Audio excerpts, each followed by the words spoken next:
the term calling mostly as a human construct.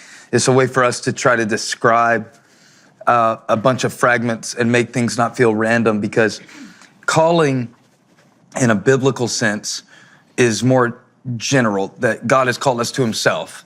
And what we want that to mean is that we have a specific path that we're going to understand from the outset, and then we can guide our lives by it and not waste time on things that aren't a part of that.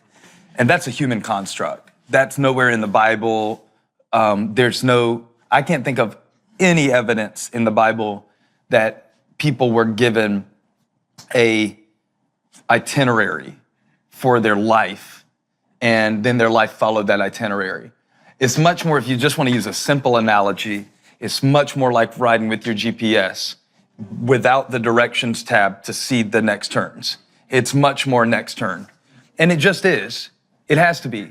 It has to be on every level, because you're going to understand certain things in one season of your life as being the ultimate goal that are actually just for you to find out that you didn't like that, or that wasn't it.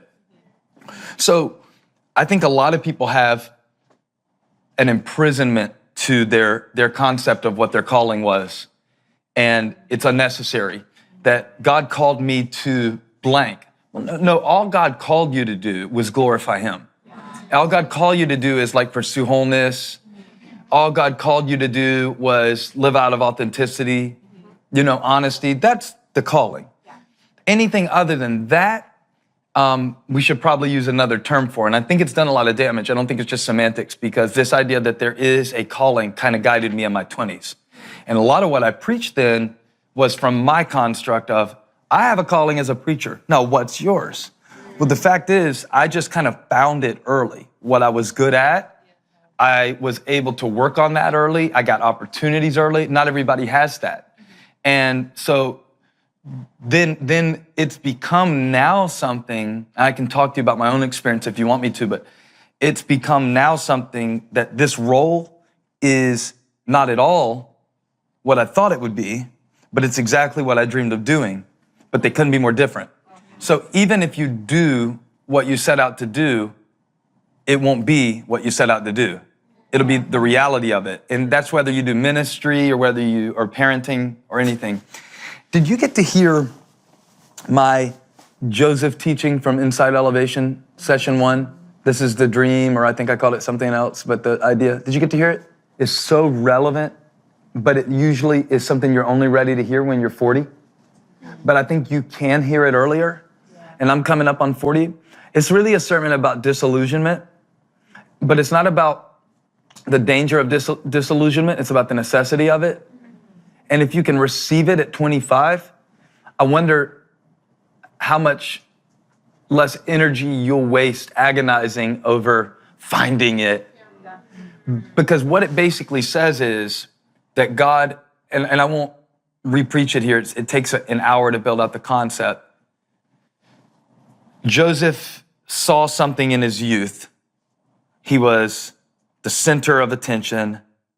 He was the stalk of grain that the other stalks were bowing down to, the sheaf that all the other sheaves came and gathered around. The stars and the sun and the moon bowed down to him, that represented his parents and his brothers.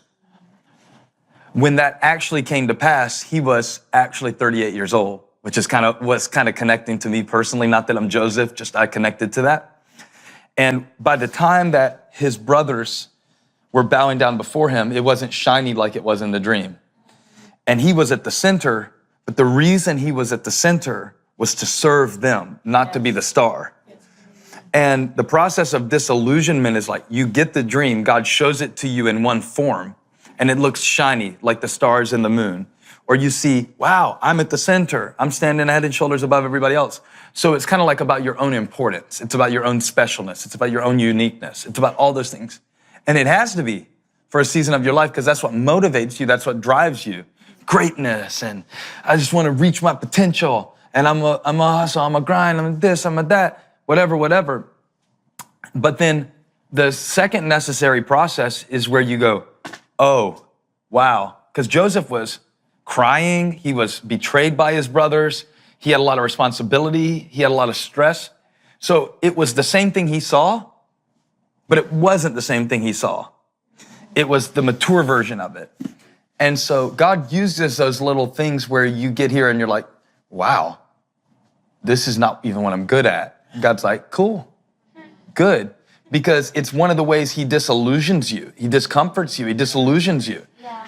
And then you have to find out, well, am I what I do or am I who I am? That's so good. You know? Because you probably identify with something that you've done that's gotten you attention in your life or gotten you props or whatever.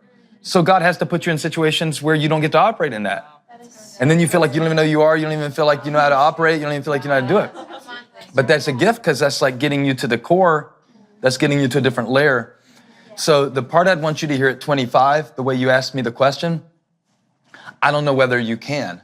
I don't know whether you have to get exhausted to the point where you go, oh, and then you come back to it and you go, Pastor Steven tried to tell me that. You know, my dad tried to tell me that. My youth minister tried to, whatever, you know, whoever's been in your life. I don't know I can say it, but at least maybe I can give you a framework so that when that's happening to you, and it could be a disappointment, or sometimes a dream will come true and you'll go, I thought I would like this more, you know?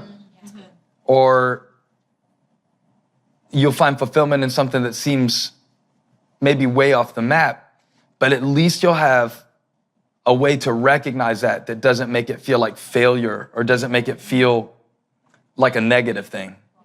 So I would encourage you to abandon your early 20s concept of a calling,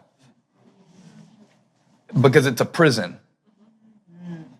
And then you might get in a situation where, you know, somebody's actually trying to help you see.